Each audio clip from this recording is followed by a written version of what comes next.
In the 1990s, Kristol had organized a campaign for increased military spending and a muscular foreign policy.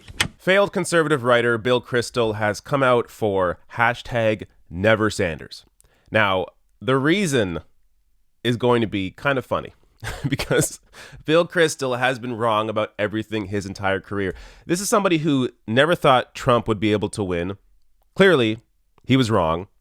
But not only that, Bill Kristol has been on the wrong side of practically every issue. He has been pro-war his entire career. And the reason that he is actually opposing Bernie Sanders here is because Bernie has actually been on the correct side of history when it comes to American foreign policy. So Bill Kristol tweeted this out. #NeverSanders to this article in the New York Times titled, "I did my best to stop American foreign policy, Bernie Sanders on the 1980s."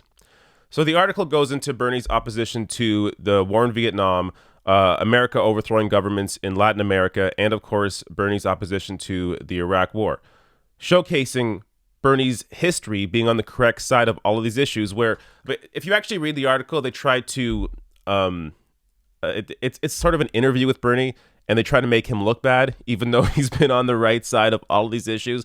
But the bottom line here is Bill Kristol has been on the opposite side of all of these foreign policy blunders, supporting all of them. Meanwhile, Bernie has been consistently fighting back against them. So to give you an example here of how instrumental Bill Kristol was in especially the Iraq War and selling it to the public, here's a report from Bill Moyers from 2008. No one got more airtime from an armchair than Bill Kristol, editor of the Weekly Standard and a media-savvy Republican strategist. In the 1990s, Kristol had organized a campaign for increased military spending and a muscular foreign policy. In 1998, he and his allies wrote President Bill Clinton urging him to remove Saddam Hussein from power. And now, just days after 9/11, with many of their allies serving in the administration, they wrote an open letter to President Bush, calling for regime change in Baghdad. Over the coming months, Kristol's Weekly Standard kept up the drumbeat.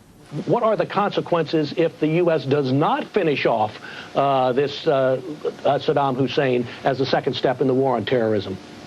It would mean that the president, having declared a global war on terrorism, didn't follow through, didn't take out the most threatening terrorist state in the world. Yeah, so there's Bill Kristol on television pushing for the war in Iraq. And let me show you another clip here from back during this time where Bill Kristol attempted to predict how long the war in Iraq would take. I'm for liberating the people of Iraq from this horrible tyranny. I don't really agree with the first caller. I don't think, in the sense that I think there's plenty of patriotism, and I think the American people understand that war is tough. And I think that though the administration was a little over-optimistic the first day or two, and, you know, hopeful, obviously, that we might secure a very quick victory, and it was a reasonable thing to try. And the media, in its usual way, you know, oscillated up and down. The fact is the American people are patient and calm, and they understand that there will be casualties, and they understand that it could take a month or 2 months, not a week or 2 weeks. A month or 2 months. Not a week or 2 weeks. No, a month or 2 months. Or 10 plus years. I mean, it's all the same. With Bill Kristol, you really can't go wrong about how wrong he is about everything, which there are many articles that go into this. I don't want to break them all down because honestly, this would be like a 30-minute video breaking down every time Bill Kristol has been wrong about something. But let me just show you a couple headlines here to articles that I'll link below the video. Reminder that Bill Kristol and the neocons are always wrong about everything. This one from The Atlantic. Bill Kristol, a timeline of faulty predictions. Bill Kristol says Giuliani will run for president. He also said Hillary would win. That's from 2011. And because these articles actually are at least a couple years or a few years old, there are more predictions that Bill Kristol was wrong about. Of course, one of the major ones recently being that he thought there was no chance Trump would win, and Trump obviously won. Now, I saw this tweet from Anthony Fantano, and I want to share it because this is exactly what Bill Kristol is. Bill Kristol is like a perfectly programmed wrong opinion machine.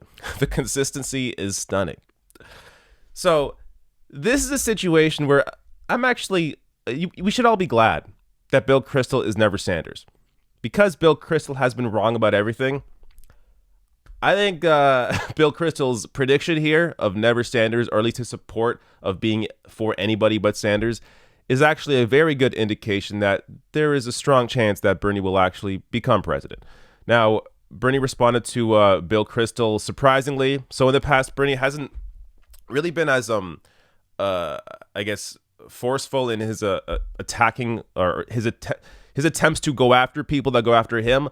But in this case, because Bill Kristol is such an easy target, Bernie tweeted out, "Have you apologized to the nation for your foolish advocacy of the Iraq War? I make no apologies for opposing it." This is the kind of fight that we need to see from Bernie Sanders on a consistent basis throughout this campaign. It can't just be against people like Bill Kristol, which, I mean, are easy targets, but also, I mean, they should be attacked. But also, it should be against people like Joe Biden. So Bernie has been comparing his record to Joe Biden, but he's been doing it, I think, too kindly. He really, I think, should go strong after Biden. And not only, look, it's not only the right thing to do, but strategically, I think it's the right thing to do. He has the potential here to really change minds and make people aware not only of the stark differences in the record between Bernie's record and Joe Biden, but also just in terms of showing people that there is fight in Bernie. So Bernie, in general, his fight has largely been directed towards people that are, or companies that are in positions of power, like Walmart or Amazon. People or companies that aren't paying their employees properly, aren't giving them proper benefits. But he also can use and should use that same strategy against his opponents that have been wrong about everything, like, of course, Bill Kristol, but also like Joe Biden. So I hope we see a little more of this fight from Bernie Sanders. And this is just another reminder that Bill Kristol has been consistently wrong about absolutely everything.